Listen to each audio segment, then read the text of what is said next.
اياك تطهري ابنك لو عرفت ان عنده عضو مدفون. لو الدكتور قالك ان او انت خدتي بالك ان شكل العضو صغير او الجلد شكله متناسب او قالك ده في حاجه وهنستنى اما يكبر شويه، اياك تطهريه. وفي نفس الوقت ما تستنيش لما يكبر على امل ان هو هيتحسن لوحده.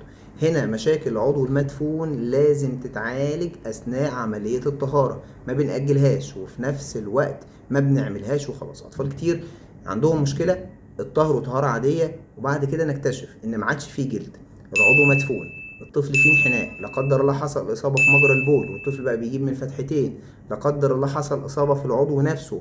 اطفال كتير بيبقى عندهم مشكلة ساعتها، على الرغم ان ده بيعاني منه طول العمر وبنقعد نعالج فيه وله عمليات اصلاح ان شاء الله نصلحها. بس الافضل من كده ان احنا من الاول عرفنا ان في مشكلة، نبدأ نروح لدكتور متخصص نشوف المشكلة ايه ونصلحها اثناء الطهارة، عشان يبقى العضو طبيعي في الشكل الجمالي والوظيفة ونحافظ عليه من الأول.